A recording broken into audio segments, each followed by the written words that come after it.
hello everyone, welcome to my new blog. So guys, in this video we are going to appear for paramedical exam, and after that I will talk about how was my exam and what will be the cutoff. So first of all, you must be thinking why I am giving this exam if I am already in college and I am currently in second year, and second year भी एक महीने में ख़त्म होने ही वाला है, तो मैं ये एग्ज़ाम दे ही क्या हो रहा हूँ. सो एक्चुअली क्या है ना कि मैंने नीट का प्रिपरेशन किया था और उस टाइम मुझे कॉलेज में मन वगैरह लग नहीं रहा था, तो मैंने सोचा कि अगर मुझे वर्स्ट केस में कॉलेज छोड़ना ही पड़ जाए तो मैं पैरामेडिकल का एग्ज़ाम दे देता हूँ और इसको लेकर के छोड़ दूंगा. बट अभी सब कुछ ठीक ठाक है और बस और फाइनली यहाँ पे मैं चल रहा हूँ अपने एग्ज़ाम सेंटर के लिए. एक्चुअली क्या है ना कि मुझे इस एग्ज़ाम को लेकर ज़्यादा सीरियसनेस थी नहीं, तो एक्चुअली मैंने एडमिट कार्ड वगैरह पे इंस्ट्रक्शंस वगैरह पढ़ा नहीं था और लास्ट मोमेंट पे मैंने इंस्ट्रक्शन वगैरह पढ़ा और वहाँ पे मैंने देखा कि 9:30 तक ही हमें एग्ज़ाम पहुँचना था और इसकी वजह से इतना ज़्यादा पैनिक हुआ क्योंकि ऑलरेडी हम लेट हो चुके थे और हम यहाँ पे मैरिन ड्राइव पे चल रहे थे और मैरिन ड्राइव पे हम 3 से 4 मिनट पीछे थे एग्ज़ाम सेंटर से पहुँचने में और हमारा टाइम 9:30 तक ही पहुँचने का था.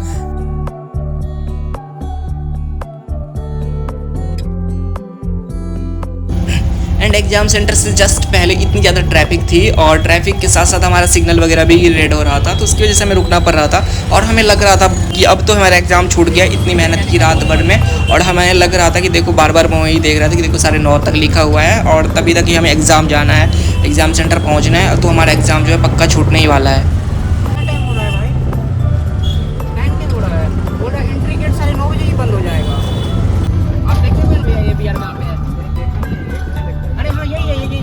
सो फाइनली मैं यहाँ पे एग्ज़ाम सेंटर पे पहुँच गया हूँ 1 मिनट लेट. मुझे डर था कि ये लोग अंदर जाने नहीं देंगे बट इन्होंने अंदर जाने दिया मुझे. अरे भैया पैसा दे देंगे. ऑल द बेस्ट भैया. So most of the case में जैसा देखा है कि आपने अगर 1-2 मिनट लेट हो तो आपको एग्जाम सेंटर में एंट्री नहीं मिलती है और हमें वैसा ही लग रहा था कि 9:30 तो ऑलरेडी बज चुके थे हमारा मैरिन ड्राइव पे ही, तो हमारा एग्जाम खत्म हो गया, अब तो हम एग्जाम दे ही नहीं पाएंगे. तो इस टाइप से काफ़ी डर लग रहा था, लेकिन जैसे ही पहुंचा वहाँ देखा गेट वगैरह खुला हुआ था, एंट्री दे रहे थे और 5 मिनट तक भी उन्होंने लेट एंट्री दिया था, तो काफ़ी सही था कि एग्जाम सेंटर में मैं पहुँच गया था. मुझे तो इससे पहले लग रहा था कि हमारी रात की इतनी मेहनत, ट्रेन चेंज करना, यहाँ से वहाँ आना, पटना आना, कॉलेज आना, सब वेस्ट हो गया और लग रहा था कि अब सब खत्म हो गया. सो फाइनली एग्ज़ाम के बाद जो देखा बहुत सारे बच्चे एग्ज़ाम दे रहे थे. मैं क्या बताऊँ आपको कि एकदम डायरेक्ट तो बोल भी नहीं सकता, सच बताऊँ तो बहुत ही ज़्यादा एज के बच्चे और बहुत ज़्यादा जूनियर्स वगैरह तो नहीं थे, बट ज़्यादा से ज़्यादा मोस्ट ऑफ द एजेड बच्चे ही एग्ज़ाम देने के लिए आए हुए थे. बट लग रहा था कि पता नहीं क्यों एम्स पैरामेडिकल का भी इतना ज़्यादा लोगों में क्रेज़ बढ़ चुका है और सभी लोग चाहते हैं कि अब कोई ना कोई एक अच्छा सिक्योर करियर लेकर के अपना वो सेटल हो जाए. ये भैया अभी पेपर देखा है, इनसे पूछते हैं पेपर कैसा गया नहीं गया. कैसा गया भैया पेपर? पेपर अच्छा गया. फिजिक्स थोड़ा टफ था तो उसमें 2-4 क्वेश्चन मैंने छोड़ भी दिया और 2-4 तुक्के भी लगा दिए. हाँ, और सब बच्चे का भी कहना है फिजिक्स थोड़ा टफ था. हाँ, फिजिक्स इसमें ना मेनली 12th वाला पार्ट ज़्यादा इंपॉर्टेंट था, तो वो 12th वाला पार्ट हमें करने में थोड़ा टाइम भी लग रहा था और फार्मूला बेस था, मेनली फार्मूला बेस था. बाकी फिजिक्स लेनी था. केमिस्ट्री और बायो जो है ईजी था. बायो तो काफ़ी ईजी था, एकदम बिल्कुल देखते ही बन रहा था फटाफट से. और थोड़ा केमिस्ट्री ठीक ठाक था, ज़्यादा न्यूमेरिकली नहीं था उसमें. ऑर्गेनिक और इनऑर्गेनिक अच्छा था सब था. फिजिकल ज़्यादा नहीं आया था. बच्चे लोग बता रहे थे टाइम मैनेजमेंट नहीं कर पाया. आपका कैसा रहा टाइम मैनेजमेंट? टाइम मैनेजमेंट हो गया, 10 मिनट पहले ही बन गया था. एक्चुअली फिजिक्स में बन नहीं रहा था कुछ क्वेश्चन, तो 10 मिनट पहले ही बन गया था. और जैसा कि नीट में पेपर आया था ना, तो जैसा एक्सपेक्टेशन था कि इजी आएगा पेपर, ऐसा इसमें एक्सपेक्टेशन नहीं था. इसमें पहले से था कि हाँ पेपर थोड़ा टफ ही आएगा क्योंकि इस बार नर्सिंग का पेपर भी टफ आया था और डेट हमारा एक्सटेंड हुआ था पैरामेडिकल का, तो इसमें भी लगा कि अब जो है डेट एक्सटेंड हुआ तो पेपर का जो है टफनेस बढ़ जाएगा. इस तरह से कट ऑफ कम जाने का चांस है इस बार. अब पहले कट ऑफ आता था 60 के आसपास, तो लगता है 10 नंबर या 5 नंबर कम हो जाए, इतना ही रहेगा कट ऑफ. चलिए भैया ठीक.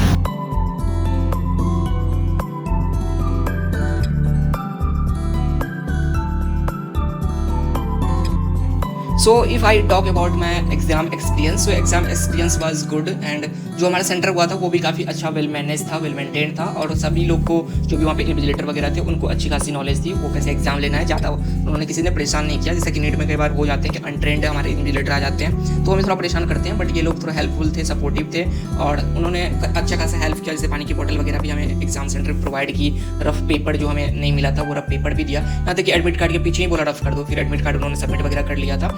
एंड एग्ज़ाम में ना प्रॉब्लम एक ये हो गई थी कि जब मैं जा रहा था तो मैंने बताया कि मैं ऑलरेडी लेट हो चुका था, तो फिर वहाँ पे जाने के बाद ना ऐसे ही टेंशन हो रही थी कि यार भाई क्या हो गया अब तो एग्ज़ाम छूटने ही वाला है। तो हमारी लग रही थी कि हमारा जो भी एग्ज़ाम होता है ना, ऐसे ही छूटने का ही रहता है नीट को छोड़ करके। जैसे मैंने COT दिया था 2023 में, तो उसमें हुआ क्या था ना कि मैं आधार कार्ड ही छोड़ के चला गया, मतलब आधार कार्ड घर पे और मैं एग्ज़ाम सेंटर पे। अब पूछ रहे आधार कार्ड कहाँ है भैया आपका, मैंने बोला भाई सर लाया तो था बट पता नहीं कहाँ चला गया पॉकेट से।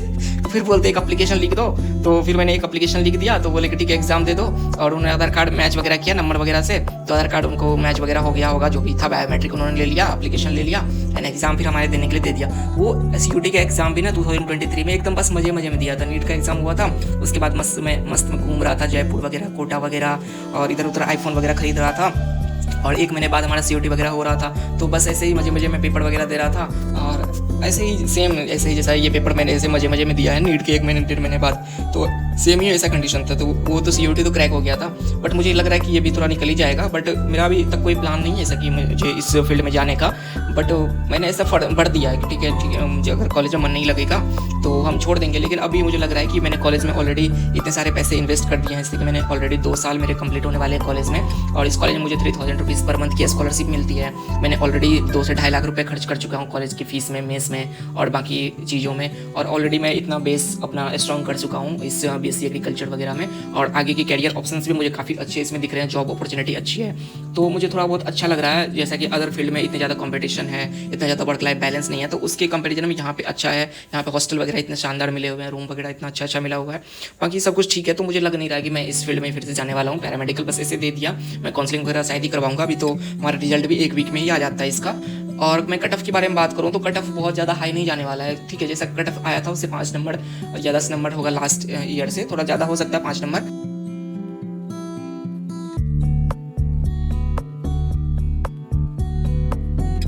So after my exam I went for the ISKCON temple Patna and I want some break. So मैंने सोचा ठीक है ISKCON चलते हैं, ISKCON से अच्छी जगह कुछ हो नहीं सकती घूमने वगैरह के लिए। सो मैं ISKCON आ गया था and this is the most beautiful place you can see.